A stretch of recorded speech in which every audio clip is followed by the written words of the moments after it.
18 pamilya o halos 60 katao ang nagsisiksikan dito sa Nabua Covered Court na nagsisilbing pansamantagal ng evacuation center.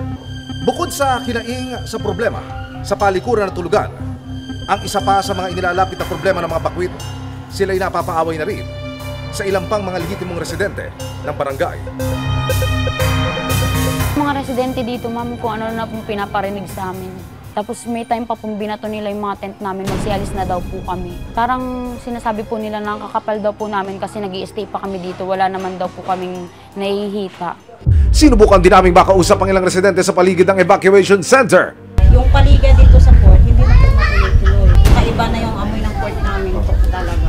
Bigyan na lang sila ng pang kunting puhunan o kaya para makalis na sila dyan kasi hindi na gagamit na yung port. Opo, ma'am.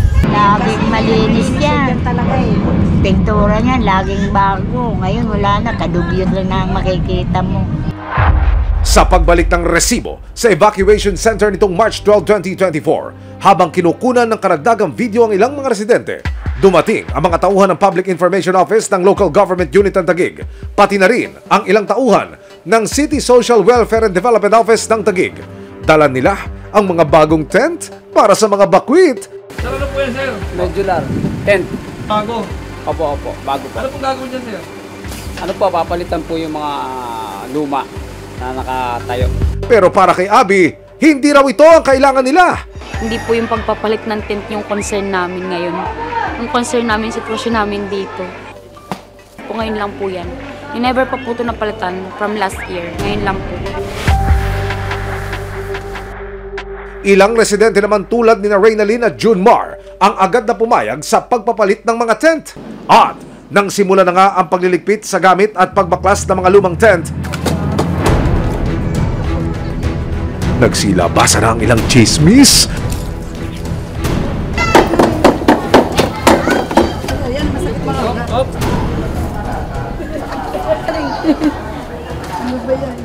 At dahil wala pa ring linaw kina Abby at iba pang evacuees kung kailan na talaga sila makalilipat sa mas maayos-ayos na tirahan.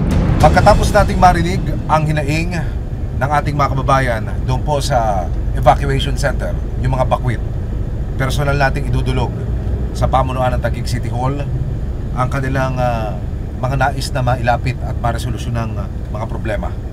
Patungo po tayo ngayon at personal ko kakausapin kung sino man ho yung haharap sa atin. Sinubukan ng resibo na kunan ng pahayag ang lokal na pamahalaan ng Taguig City.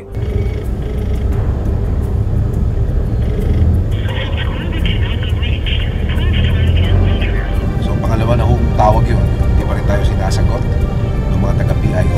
Kaya tinungo na ng resibo ang Taguig City Hall sa pag-asang may makuha ng mga sagot para sa mga bakwit. Walang humarap sa amin. Literal na hindi po tayo pinatuloy sa City Hall ng Taguig. Yun daw ang instruction na natanggap naman ng mga taga-Public Information Office. Hindi rin ho tayo pinayagan na makausap ang punong lungsod. Wala raw si Mayor dyan para sana personal nating maipaabot yung hinaing ng mga bakwit. Pero nag-release sila ng statement. Ngayon lang. Ilang minuto makaraan nating makaharap yung ilan sa kanilang mga tauhan. Ang kanilang binabanggit, bibigyan nila ng balik probinsya program yung mga bakwit na ating nakausap kanina. Meron din daw full access ang mga ito pansamantala sa lahat ng mga necessity o pangangailangan ng mga ating mga kababayang naroroon sa evacuation center. Hindi naman daw nila pinapabayaan ang mga yon.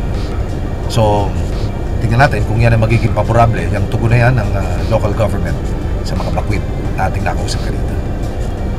Dagdag ng Taguig City LGU, may nakalaan daw na financial assistance para sa mga bakwit kung sakaling nais na nilang mangupahan